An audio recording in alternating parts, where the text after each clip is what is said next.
Eu queria convidar você a abrir a sua Bíblia comigo em Lucas capítulo 10, versículo 38. Diz assim: indo eles de caminho, entrou num povoado e certa mulher chamada Marta hospedou-o na sua casa. E tinha ela uma irmã chamada Maria, e esta quedava-se assentada aos pés do Senhor e ouvindo-lhes os ensinamentos. Marta, agitada de um lado para o outro, ocupada em muitos serviços, então se aproximou de Jesus e disse: Senhor, não te importas que minha irmã tenha deixado que eu fique a servir sozinha? Ordena-lhe, pois, que venha ajudar-me. Respondeu-lhe o Senhor: Marta, Marta, andas inquieta e te preocupas com muitas coisas. Entretanto, pouco é necessário, ou mesmo só uma coisa. Maria, pois, escolheu a boa parte, e esta não lhe será tirada. Eu queria conversar um pouco com os irmãos e compartilhar algo com os irmãos que eu creio que é muito apropriado para essa noite, para o que nós estamos sendo ministrados pelo Espírito através dessa noite, desse sacramento, que eu chamo de fator Betânia. O que nós, como igreja contemporânea, podemos aprender com Betânia? O que pode haver de tão especial nessa pequena aldeia a 3 quilômetros de Jerusalém, ao ponto de, pelo menos 12 vezes, ser citada na história de Jesus?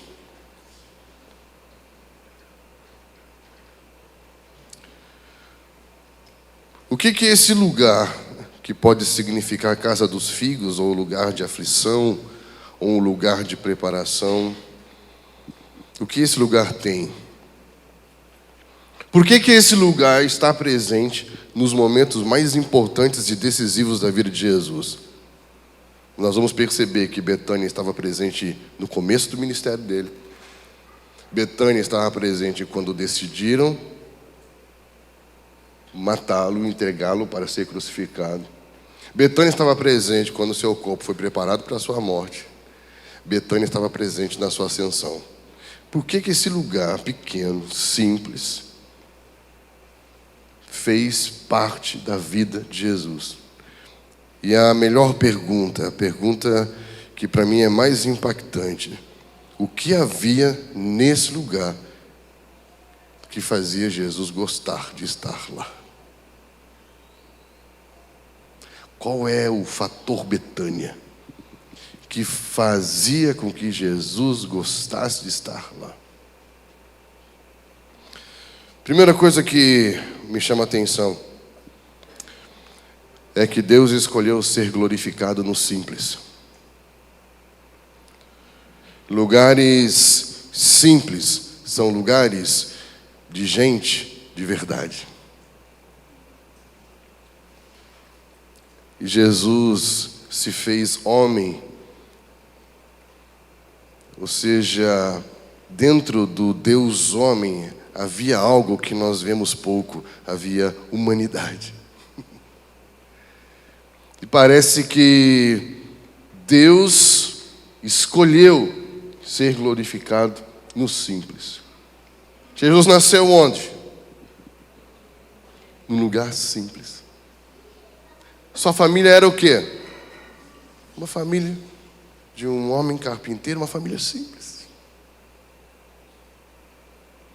Onde ele cresceu? Cresceu em Nazaré, uma cidade com tanto histórico de formar reis, que quando souberam que Jesus estava crescendo e havia vindo de Nazaré, ao ponto de ser chamado Nazareno, Natanael disse o quê? Mas pode vir alguma coisa boa de Nazaré? Eu queria que nós pensássemos um pouco nessa noite, nesse fator simplicidade. Deus escolheu ser glorificado no simples. Ele assumiu forma humana, humilhando-se em reverente submissão até a morte de cruz, e exaltado sobre todo o nome. Mas ele construiu tudo isso a partir de uma trajetória com gente simples. A vida de Jesus e os lugares por onde Jesus esteve, e os lugares que Jesus gostava de estar, nos ensina muito sobre simplicidade. Mas afinal, o que é uma vida simples? É uma vida constituída sobre aquilo que é suficiente. Ou seja, na escola de Jesus existem duas matérias que na nossa vida não tem, que se chama humildade e mansidão. Humildade é quando você não cria nenhum conceito, nenhuma ideia sobre você mesmo que esteja além da realidade sobre quem você é. E quando você não tem nenhum conceito elevado sobre você mesmo, quando você é manso. A mansidão, na verdade, é a prova da humildade. Aquele que se diz humilde, mas gasta a vida toda tentando lutar por coisas para si, na verdade, ele já se condena na própria ausência da mansidão. Porque o humilde é aquele que não se engana a respeito do conceito que tem sobre si. O manso é aquele que não gasta energia lutando por coisas para si. Se eu gasto energia lutando por coisas para mim, na verdade é que eu tenho um conceito errado sobre mim. A prova é que quem herdará a terra? Por que os mansos herdarão a terra? Porque não estão lutando por uma. Por que Deus deu uma terra a Abraão, enquanto tirava um povo de uma terra que estava sendo ocupada, uma ocupação clandestina, chamada Torre de Babel? Deu a quem não estava lutando por uma. Estão entendendo? É um princípio que está presente no currículo da vida cristã. Deus escolheu ser glorificado no simples para confundir a futilidade altiva, subverter a razão, revelar a força da fraqueza, mostrar a insensatez mais sábia e a beleza mais simples. Um lugar simples é um lugar sem aditivos, sem adornos, sem nada acrescentado para tentar aparentar ser o que não se é. É um lugar nu, é um lugar despido. É um lugar de gente íntegra, não porque é gente que não erra, mas é um lugar em que a gente é de verdade e sabe lidar com o seu próprio erro. É o lugar onde as pessoas não se cobrem, não se cobram. Simplesmente são. Por que Jesus gostava de Betânia? Porque Betânia era um lugar em que ele se sentia à vontade. Betânia era um lugar de descanso. Betânia era um lugar simples. Ele gostava de estar em Betânia porque era um lugar simples com gente de verdade. E eu queria te dar um conselho. Hoje não está na moda ser simples, né? Hoje está na moda ser sofisticado, né? Ser instrumentalizado, ser tecnológico, né? Ser equipado. A grande pergunta é se tudo aquilo que queremos, precisamos. E se tudo que já temos não é suficiente. Quando você olha para a vida de Jesus, ele começou o seu ministério através do encontro com João Batista. E você lembra perto de que região que João Batista batizava? Olha o que diz lá na sua Bíblia, em João capítulo 1, versículo 23. Quando perguntaram para ele quem ele era, João capítulo 1, versículo 23, ele diz: eu sou a voz do que clama no deserto, endireitai o caminho do Senhor, como disse o profeta Isaías. Ora, os que haviam sido enviados entre os fariseus perguntaram-lhe: por que batiza se não é Cristo, nem Elias, nem um profeta? Respondeu João: eu batizo com água, mas no meio de vós está quem vós não conheceis, o qual vem após mim, do qual não sou digno de desatar as correias das sandálias. Estas coisas passaram em Betânia, do outro lado do Jordão, onde João estava batizando. Olha que interessante, Cristo foi anunciado, o start, o ponto de partida do ministério de Jesus, além de ser em Nazaré, que era o seu lugar de crescimento, um lugar improvável, um lugar simples, isso está totalmente relacionado com Betânia, um lugar de começo. Por isso que eu queria que você lembrasse do que o profeta diz: não menospreze os simples começos, os pequenos começos. Muitas vezes somos traídos pelos nossos próprios ideais, por causa do tamanho do ideal fantasioso e ilusório que ele criou sobre a sua própria vida. De começar grande, de achar ser o que ainda não é e não se sabe se será, né? De confundir linhas de partida com linhas de chegada. Às vezes, ser idealista demais pode nos colocar dentro de um terreno deslizante. E às vezes é bom ser um idealista esperançoso.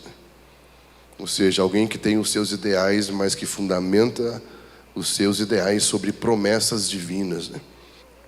Não se sinta desconfortável em estar no lugar de começos, em ser uma pessoa de simples começos, porque nada nasce grande, nada nasce pronto. Tudo depende de nós sabermos lidar com os começos, com a simplicidade. E nesse contexto em que João Batista estava, né, esse contexto era um contexto simples, né, de um homem simples, que se vestia simples, que falava simples, mas que gerava muito impacto.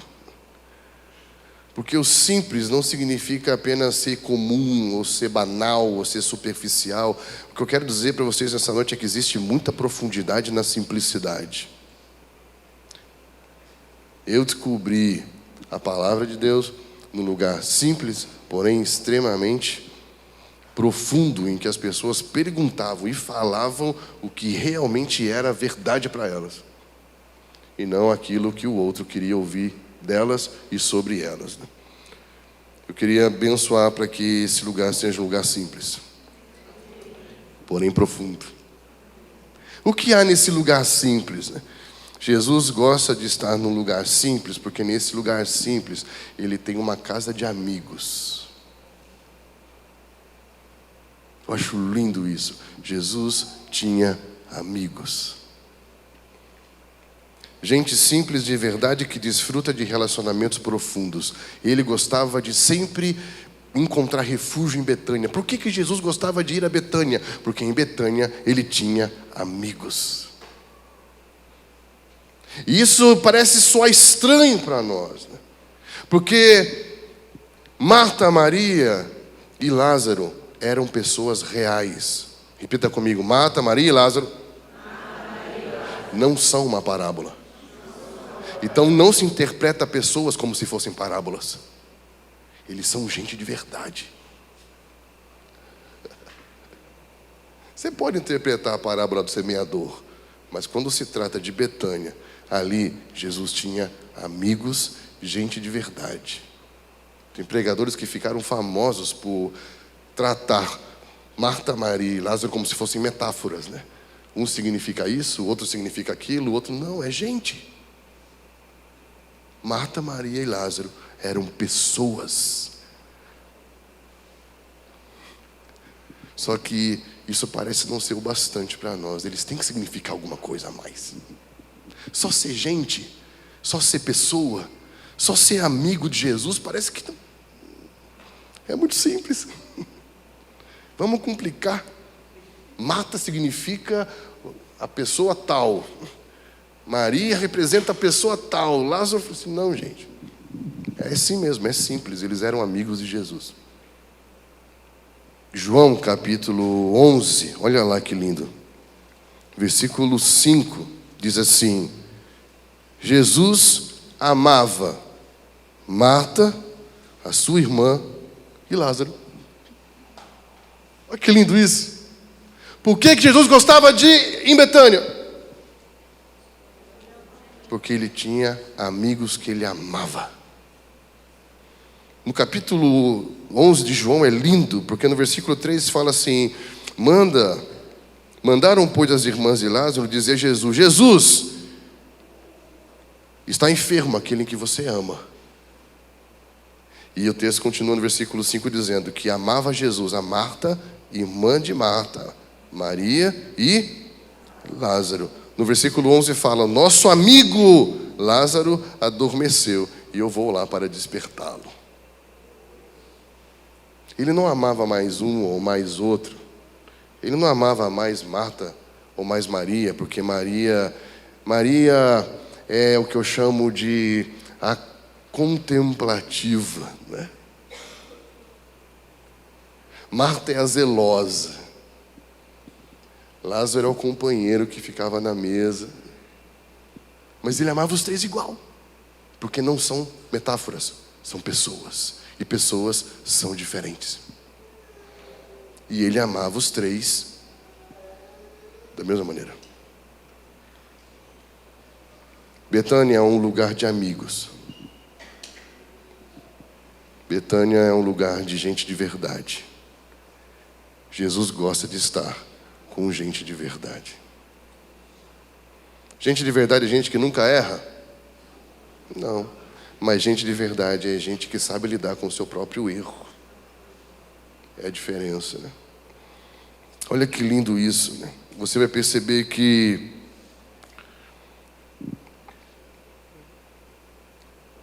quando ele fala ali, Marta, Marta, quando você percebe todo o background, ou seja, todo o cenário e vê, ele tem uma casa de amigos em Betânia. E quando ele chega na casa de amigos em Betânia, e ali a contemplativa está diante dele, e a zelosa hospitaleira está arrumando a casa. E quando ele fala, Marta, Marta, deixa a sua irmã. Ou seja, ele está dizendo que o que a Marta está fazendo está errado? Não. Você já pesquisou na Bíblia quando Deus chama 2 vezes pelo nome as pessoas? Onde que Abraão estava quando Deus chamou 2 vezes o seu nome? Gênesis 22, 11. Ele estava no Monte Sinai, pronto a sacrificar a vida do seu próprio filho. Então o anjo do Senhor disse: Abraão, Abraão.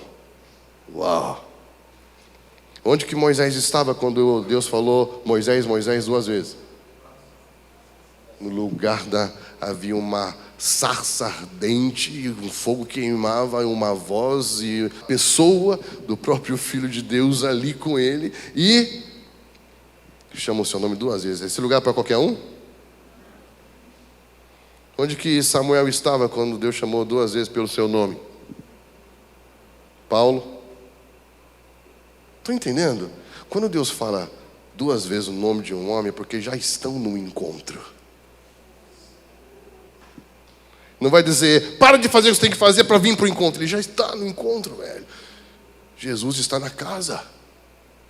Jesus está na casa. Só que uma é a zelosa e outra é a contemplativa. E ele ama os três igual.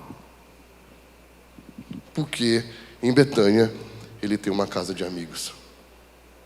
Por que que ele olha para os discípulos e diz: eu não posso mais chamar vocês de servo, porque o servo não sabe nada sobre o seu Senhor.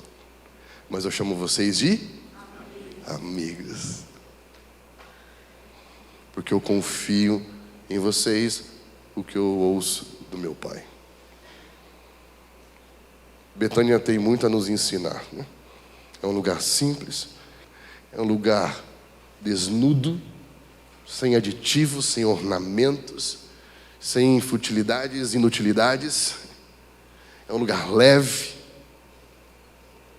É um lugar em que se tem amigos, em que se ama todos da mesma forma, entendendo qual é o perfil de cada um, dizendo, não tem o melhor. Jesus não olhava e dizia, Marta é melhor do que Maria. Não, Lázaro é melhor, porque afinal ele ressuscitou. Não! Já parou para pensar quando nós tivemos esse fator Betânia na nossa vida? Jesus gostava de estar em Betânia porque era uma casa de amigos. Nós muitas vezes queremos classificar o melhor e o pior, o certo, o errado, o espiritual e o carnal. E eles eram apenas uma família, eles eram apenas irmãos, eles eram apenas amigos de Jesus. Devemos tomar muito cuidado para não rotular as pessoas, né? Porque toda vez que você rotula alguém, você se esquece que pode estar sendo rotulado. Então é muito importante que a gente tire os nossos rótulos. O diferente não é contra, nem melhor e nem pior. É só diferente. E talvez, na diferença, você possa encontrar aquilo que te falta. Porque o universo, ele é relacional e complementar. Tudo no universo se relaciona, se completa. Você vai vendo a história, você percebe alguns detalhes interessantes, né? Quando souberam que Jesus estava vindo, quem é que vai correndo encontrar com Jesus? A Marta. Por quê? Porque é o perfil dela. A Maria só vai quando Jesus manda chamar. Estão entendendo? Nessa hora podia dizer então, já que tem que ir até Jesus, então você tem que ser igual Marta, porque Marta é aquele que corre para abraçar Jesus, e você não fica lá chorando os seus problemas. Estão entendendo? Eu já transformei em parábola. Não. Elas eram assim, gente diferente, que ama de forma diferente. Porém, Jesus amava os três.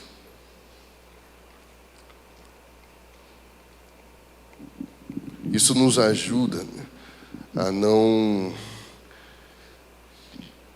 criarmos caricaturas de nós mesmos. Porque uma Marta pode se sentir mal quando diz que ela tem que ser Maria. E aí eu vou me travestir de alguém que não sou, porque eu criei o padrão do que deve ser. O padrão é, Jesus ama todos. O contemplativo, o zeloso, o companheiro que senta na mesa. Estamos juntos? É um lugar em que a gente pode ser de verdade. Repita comigo, é melhor ser liberto pela verdade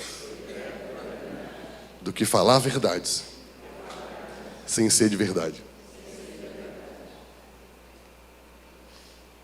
Só quando todos nós formos de verdade, nós vamos saber o que ainda não é, para que então possamos ser. Porque enquanto ninguém for de verdade, nós achamos que todo mundo já é. Mas talvez ninguém seja ainda. Porque só quando você dá liberdade para alguém ser de verdade, que a verdade dele aparece. E quando a verdade dele aparece, você descobre a mentira que está dentro dele. Aí você vai dizer, a verdade vai te libertar. E conhecereis a verdade te libertará. E os meus discípulos se manifestarão, porque me conhecerão verdadeiramente. A vida do discipulado é essa jornada de você ter que lidar todos os dias com a sua verdade, mesmo que você seja um monte de mentiras. E nós precisamos criar um ambiente seguro para que saibamos lidar com o erro do outro. E não com aquilo que a gente quer que o outro seja. Isso vai me levar para um próximo ponto.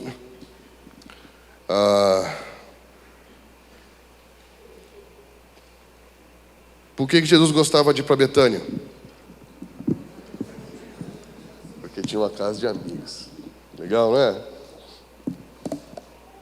Amigos de verdade. Ele tinha relacionamentos simples, porém profundos. E olha que interessante. É em Betânia que a ressurreição de Lázaro provoca a sua morte. Já tinha parado para pensar nisso? Que os sacerdotes só decidem matar Jesus depois que descobrem que ele ressuscitou Lázaro? E você também já parou para pensar que quando decidiram matar Jesus por causa do tumulto que foi causado pela ressurreição de Lázaro, então nesse mesmo capítulo seguinte, que é João 11 e João 12, eles estão jantando. E nesse jantar, Maria prepara o corpo de Jesus para o seu sepultamento. Olha como esse lugar, essa casa de amigos, essa casa de fraternidade, está presente no começo da vida de Jesus ministerial através de João. É o lugar em que ele tem a sua morte decretada por causa do Lázaro que é ressurreto ali. Isso está lá em João capítulo 11, versículo 45 diz: Muitos, pois, dentre os judeus que tinham vindo visitar Maria, vendo o que fizera Jesus, creram nele.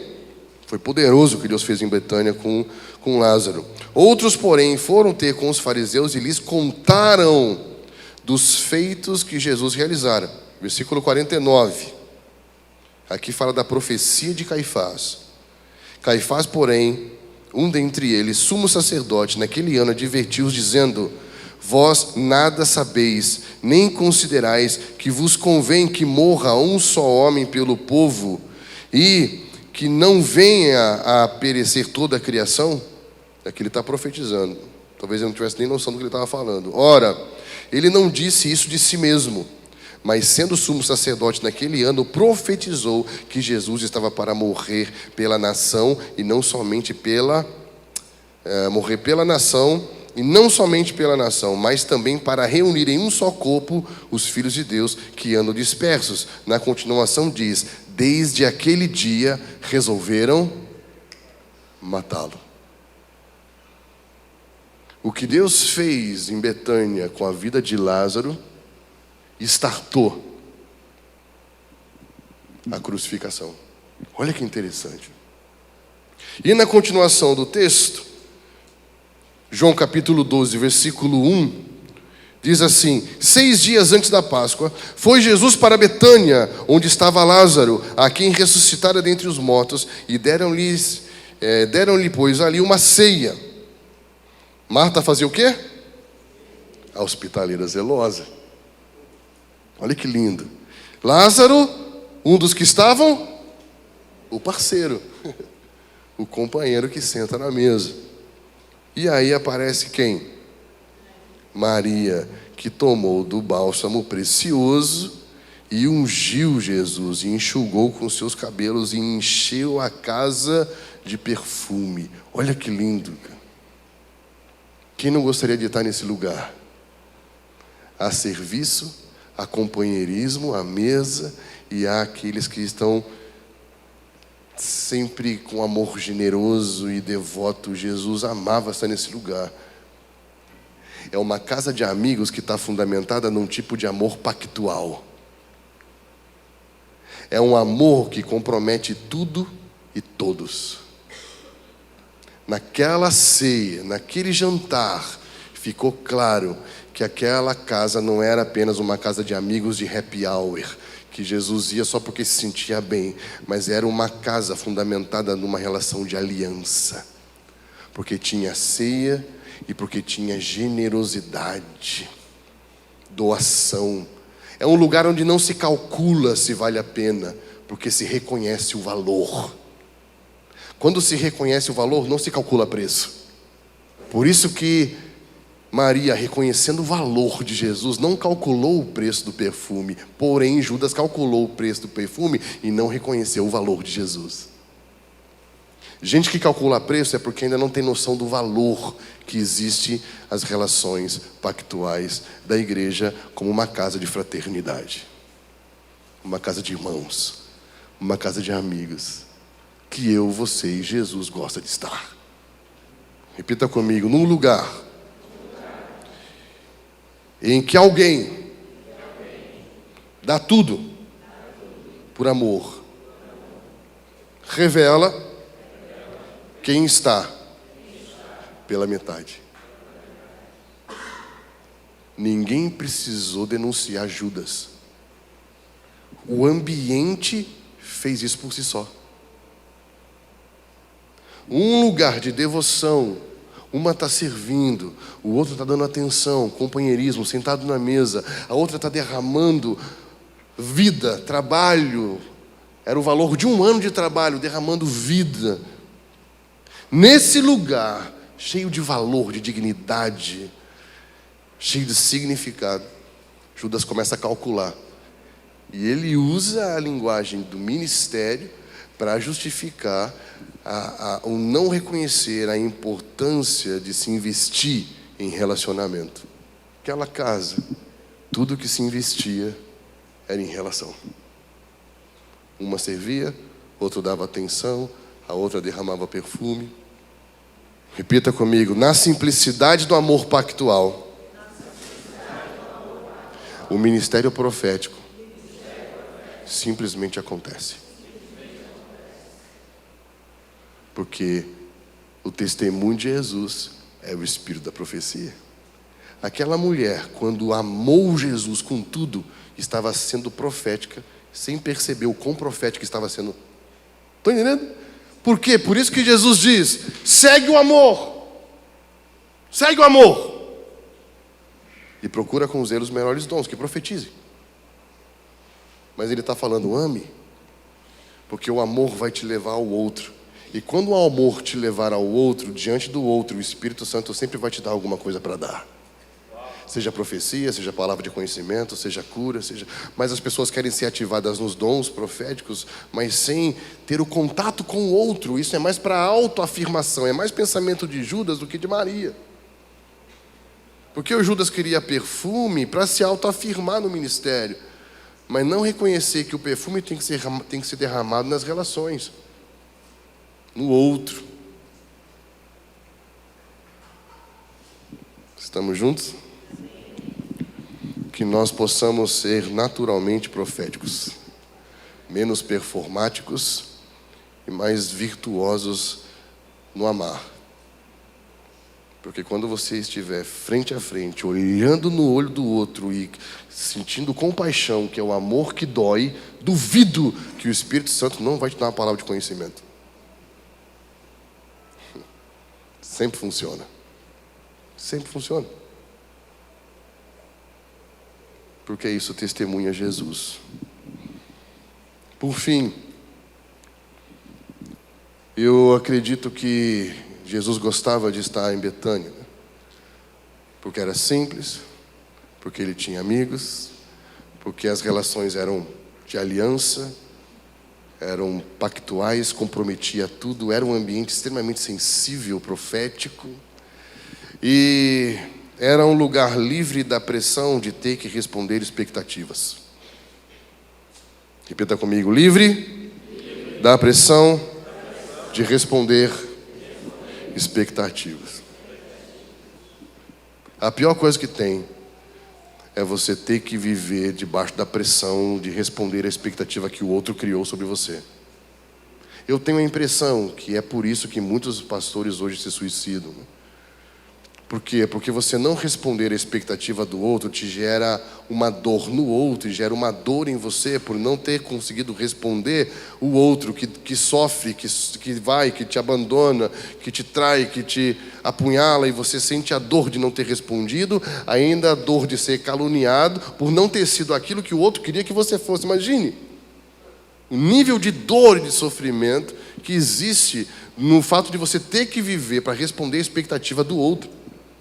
E na continuidade do texto, em João capítulo 12, fala que Jesus vai cumprir a profecia da entrada triunfal em Jerusalém, mas sentado num jumento, como um símbolo de um reino que vem se manifestando na simplicidade. Mas ali há uma expectativa de coroação. Há uma expectativa de que agora vamos coroá-lo, o rei dos judeus.